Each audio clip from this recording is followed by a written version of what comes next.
Telugu top హీరోల్లో richest person ఎవరంటే మురళీమోహన్ అంటారు. అది ఎంతవరకు నిజం?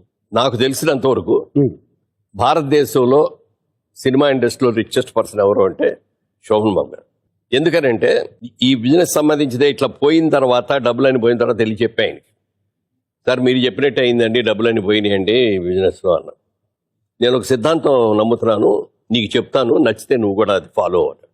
ఏంటండి అన్న, ఈ ప్రపంచంలో 3 వంతులు సముద్రం ఉంది, ఒక్కొంతే నేల ఉంది. ఈ ఒక్కంతో నేలలో కూడా కొంత పర్వతాలు, మంచు పర్వతాలు ఉన్నాయి, అక్కడ నివసించలేరు. కొన్ని ఎడారులు ఉన్నాయి, వాటర్ ఉండదు, అక్కడ నివసించలేరు. ఇక నివసించడానికి ప్రదేశం ఉన్నది చాలా తక్కువ, 20% ఉంటుంది, అంతకంటే ఎక్కువ ఉండదు. ఈ 20%కి సంవత్సరం జనాభా విపరీతంగా పెరిగిపోతున్నారు ప్రపంచం మొత్తం మీద, మన దేశమే కాదు, అన్ని చోట్ల. రాబోయే రోజుల్లో జనం విపరీతంగా పెరిగిపోయి సైట్స్ తగ్గిపోతాయి. సో ల్యాండ్కి విపరీతమైన గిరాకీ వస్తుంది రాబోయే రోజుల్లో అని ఒక ఆలోచనతో నేను సంపాదించిన ప్రతి పైసా రియల్ ఎస్టేట్ మీద పెడుతున్నాను, మొత్తం ప్రాపర్టీస్ కొంటున్నాను అన్నాడు. అప్పుడు నాకు అనిపించింది, అబ్బా వెరీ సింపుల్ చెప్పింది, అందరికీ తెలుసు సముద్రం ఎక్కువ ఉంటుంది, ఇది ఉండదు, ఇది అనేది.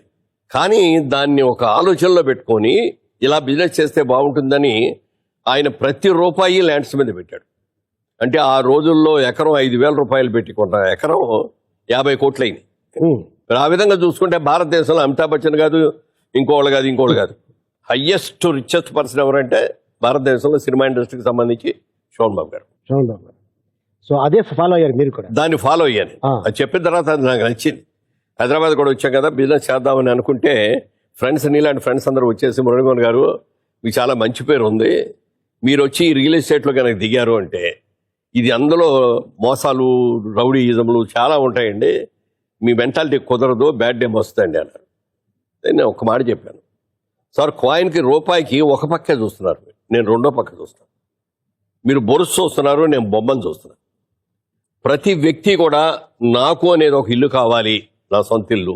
అది పూరి గుడిసి కావచ్చు, లేకపోతే డాబా కావచ్చు, మేడ కావచ్చు, భవతి కావచ్చు, ఇది నాది అని అనుకుని మడత మంచం మీద బయట వేసుకొని చెట్టు కింద పడుకున్న అదొక ఆత్మసంతృప్తి, ప్రతివాడి కళ. అలాంటి కళను నిజం చేసేటువంటి వ్యాపారం ఇది. అందుకని మనం నీతిగా, నిజాయితీగా, ఎక్కడ ఏ విధమైన తప్పులు చేయకుండా, మనం నమ్మి వచ్చేవాడు ఎవడు కూడా ఒక రూపాయి నష్టపోకుండా ఉండేటట్టుగా చెయ్యాలి అని ఒక నిర్ణయం తీసుకొని ఆ రోజున అందరితో అదే అన్న, రియల్ ఎస్టేట్ అంటే ఇలా కూడా చెయ్యొచ్చు అనేది ఒక నిరూపిస్తానని నేను ఛాలెంజ్గా తీసుకుంటానని చెప్పి ఆ రోజున ఒక ఛాలెంజ్గా చేశాను. నువ్వు నిన్ను అడుగుతున్నావు కానీ నువ్వు కూడా రియల్ ఎస్టేట్ మీద ఎంత పెట్టుబడి పెట్టావో, ఎన్ని కొన్నావో నాకు అన్నీ తెలుసు.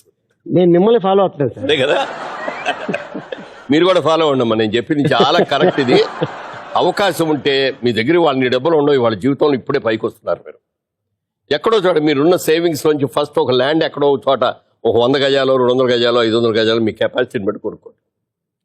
మీరు ఇల్లు కట్టుకునేటప్పుడు కట్టుకోవచ్చు, అది ఇవాళే కొనుక్కున్నా ఇవాళ ఇల్లు కట్టాలని లేదు. ఒక 20 ఏళ్ళ అయిన తర్వాత చూస్తే అదే 10 రెట్లు 100 రెట్లు పెరుగుతుంది. సార్ నేను